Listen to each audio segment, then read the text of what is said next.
Hey everyone, and welcome back to The Explainer. Today, we're diving into Chapter 9, and it's about a paradox that I think so many of us see in our own families.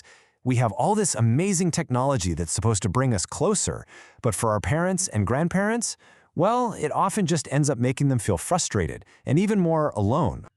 So that's the big question we're tackling, right? Why is this happening? Why do these smartphones and apps, these amazing tools for connection, so often become a source of real stress? I mean, it's a question you've probably asked yourself while trying to walk a loved one through some simple task on their phone for the 10th time. So let's just cut to the chase. The very thing that's supposed to connect us is actually causing frustration and isolation. But the reason why, well, it's probably not what you think. It's not about them.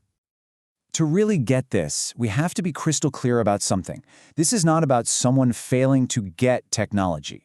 The real problem is a fundamental mismatch, a collision between two totally different operating systems, the aging human brain and the modern smartphone.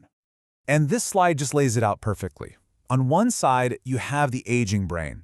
It naturally slows down a bit, it becomes more deliberate, better at focusing on one single thing. And on the other side, you've got the smartphone, which is built for the exact opposite. It's all about speed, multitasking, and jumping from one thing to the next. That collision is what creates this feeling of cognitive overload. And here's how that overload actually feels day to day. You see, for an older person, those rapid-fire notifications aren't just a little annoying. They can be totally disorienting. If they get interrupted, it takes so much longer to get their train of thought back. And trying to navigate a busy screen with tiny fonts, it's exhausting in a way younger people just don't really experience. And we really need to understand the stakes here are incredibly high. This isn't just about whether or not grandma can see your vacation photos. It's about well-being. There are huge potential upsides for seniors who can get online, but there are also some very real and very serious risks. Okay, so first, let's talk about the good stuff, because it's significant. When it's used the right way, a smartphone can be a powerful tool for cognitive health. Think about it. Learning to video call is a new skill that challenges the brain. Staying in touch with family fights off isolation, which we know is directly linked to cognitive decline. And yeah, even playing games and puzzles online can provide really valuable stimulation. But then, of course, you've got the other side of the coin. This chart breaks down what's really driving digital anxiety for seniors. The fear of scams is a massive one, and for very good reason. But it's also the constant barrage of information, that deep anxiety about just making a mistake and breaking something, and even the health scares that come from Googling symptoms online. And here's a hidden cost that affects everything else: sleep. The source material is so clear about this. As we age, our sleep naturally becomes more fragile. Now you add evening screen time to that with the blue light, the stimulating news articles, and it can just wreck those already delicate sleep patterns. And that makes everything worse, from hypertension to depression. You know, it's also not a one-size-fits-all problem. The research points to some really interesting differences between men and women. Older women are often really motivated to use technology, mostly because they want to keep those family connections strong.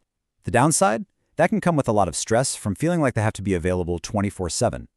Older men, on the other hand, tend to be less engaged online, which actually puts them at a higher risk for isolation if they avoid tech altogether. And where you live, man, that changes everything. It creates two completely different realities.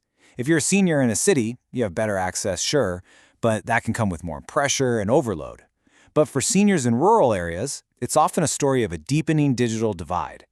Bad internet, no one nearby to help, these are huge barriers that seriously increase the risk of being cut off from the world.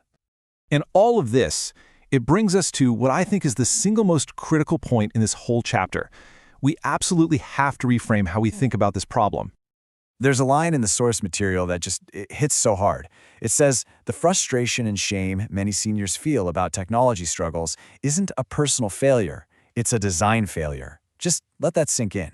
The problem isn't that our parents can't learn, it's that this technology was never designed for them to begin with. And that idea, it goes way beyond just the interface on a phone. It really points to a bigger societal failure. We just haven't made it a priority to build a digital world that serves and includes people of all ages. So what's the path forward? Well, the source outlines 4 really key steps. First, companies have to start designing with older users in mind from the very beginning. Second, we need patient, accessible training programs that are easy to find. Third, and this one is for all of us with older relatives, we have to practice patience, not frustration. And finally, and this is just so crucial, We have to remember that a person's worth is never ever measured by how well they can use a smartphone. Which really leaves us with this one big question to chew on. How can we, as a society, start building a digital world that actually honors and includes the very generations who built the analog one that it's replacing? That's a challenge for all of us. Thanks for joining me for this one.